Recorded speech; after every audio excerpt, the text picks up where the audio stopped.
Where the Wind Waits. Setting, Denver, Colorado, October 1918. The wind was always cruelest in October. It cut through Nora's coat as she stood on the rooftop of her apartment complex, watching the city lights blur beneath her. She wasn't planning to jump. She just liked the height, the stillness, the idea that the wind might carry her somewhere else if she let it. Below, in the parking lot, Julian struggled with a jam vending machine, cursing under his breath as a packet of trail mix hung stubbornly on its hook. Nora laughed, just loud enough. He looked up, she waved. He didn't wave back, just stared, confused and curious. They met officially the next morning in the building lobby. He held the elevator for her. She didn't get in. Over the weeks that followed, they spoke in fragments, Nora reserved and sharp-edged, always looking for the nearest exit. Julian, softer but restless, always drumming his fingers like he was trying to keep time with something the world couldn't hear. He had generalized anxiety disorder and called it the endless hum. Nora didn't talk about her own diagnosis, not at first. She just said, "I break things. Mostly myself." But they began sharing routines, coffee at the corner shop, walks through Cheeseman Park, rainy afternoons, watching old films in silence. One night, after a thunderstorm rattled the windows, Nora finally said it aloud.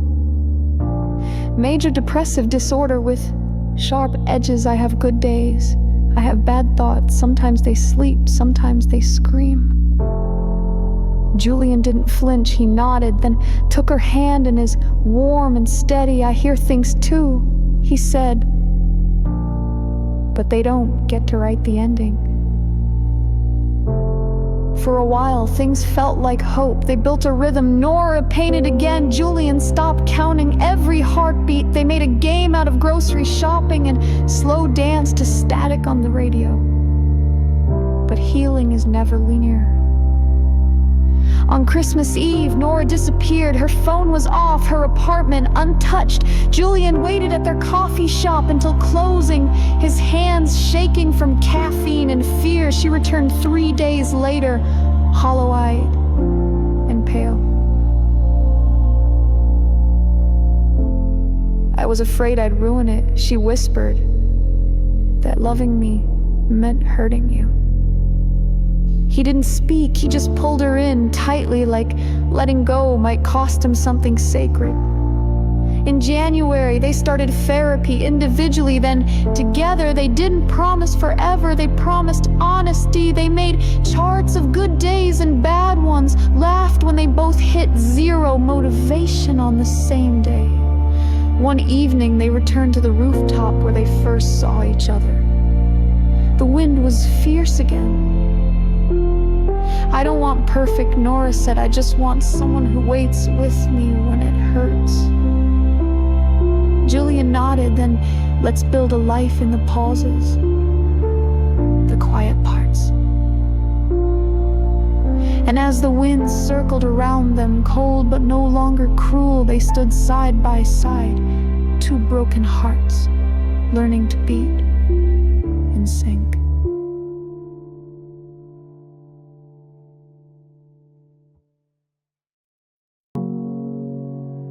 The snow hadn't stopped in 3 days. Harper watched it fall from the 4th floor of the rehab center, her fingers tracing circles in the condensation of the window.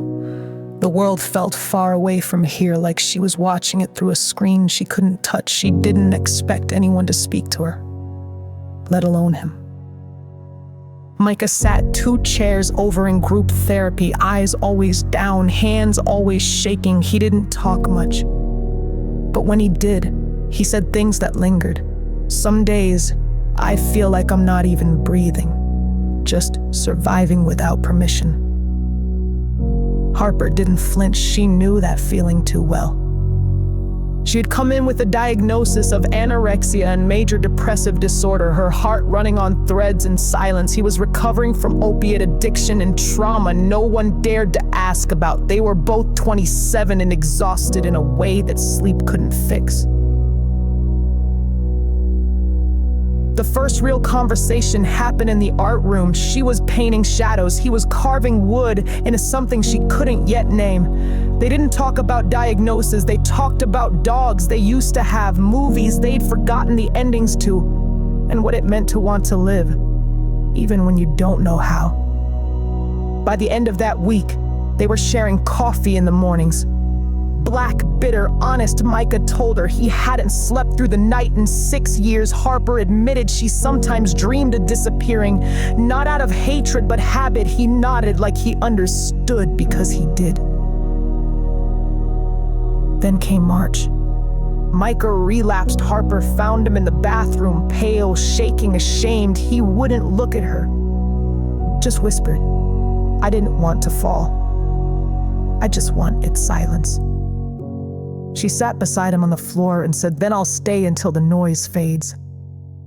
He checked himself back in for her, for himself, for the possibility that pain didn't have to mean punishment. They finished the program together on the final night as patients shared goodbye letters. Harper read a poem she'd written for Micah. It ended with,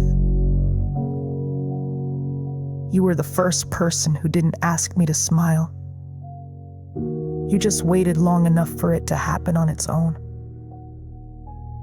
After discharge, they didn't rush into a label. They just kept showing up for coffee, for check-ins, for the hard days. Love grew not from romance, but from resilience.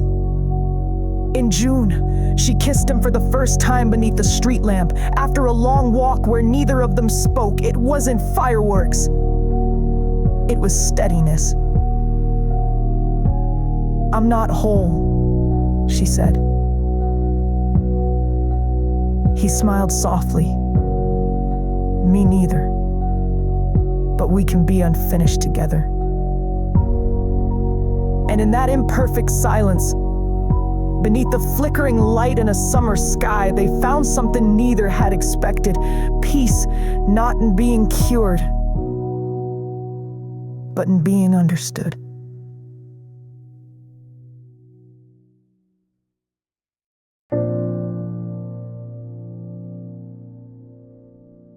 What the Moon Left Behind. Setting, Asheville, North Carolina, October 2018. It started at the laundromat, the kind that smelled like bleach and burnt coins, where silence echoed louder than the machines. June sat on a plastic bench, counting the seconds between spins, biting her lip until it bled. Her anxiety didn't make room for casual encounters, but fate didn't care much for diagnosis. Rowan walked in with mismatched socks and a laundry bag twice his size. He dropped it with a grunt and a muttered curse before noticing her. "You ever feel like the machines are spinning just to remind us that we're stuck?" he asked. She stared at him for too long, then nodded. That was all it took. She was diagnosed with panic disorder and complex PTSD. Most people called her fragile, like it was her first name. Rowan had bipolar 2. His highs were soft and dreamy. His lows hit like black ice. He talked about it with the kind of openness that made people uncomfortable. June didn't flinch. She just listened. They met every Thursday at that laundromat, not by plan, just by gravity. He started sketching while they waited, stray thoughts, shadows with wings, things that might have been monsters or maybe just metaphors. She began writing poetry again, words that hadn't surfaced in years. They never called it love. They didn't have to. One evening, Rowan disappeared. No text, no note. June's hands trembled for 3 straight days. When he finally showed up again, he looked thinner, sunken, the glow in his eyes replaced with fog. "I went off my meds," he admitted, voice brittle. "I thought I could handle it. I was wrong." She didn't scold him. She didn't run. She just sat beside him, handed him a granola bar, and whispered, "Don't do that again, not without telling me where to find you." From then on, they were deliberate. He set reminders for his meds. She started EMDR therapy. They built routines like scaffolding, Saturday breakfast at the diner with the creaky booths, Monday night grocery runs with a shared list written on the back of receipts. They didn't fix each other, but they stopped pretending they had to. The first time he told her he loved her, it was pouring rain and they were stuck under a broken awning. June panicked, not because she didn't love him too, but because she didn't know how to carry it safely. He kissed her forehead and said, "You don't have to say it back. Just hold it with me." She did. In December, they moved in together. A tiny attic apartment that creaked with every step. June painted the walls soft yellow. Rowan drew galaxies on the ceiling. Some days were silent, some were hard, but each night ended the same, with her head on his chest, listening to the rhythm of someone who chose to stay. One night, when the power went out, they lit candles and lay on the floor, staring at the stars he'd drawn. June turned to him and whispered, "I'm not afraid of the dark anymore." Rowan smiled. "That's what the moon's for. Even when it disappears, it always comes back." And they stayed there, wrapped in candlelight and breath, knowing that healing wasn't a destination. It was a choice, made again and again, together.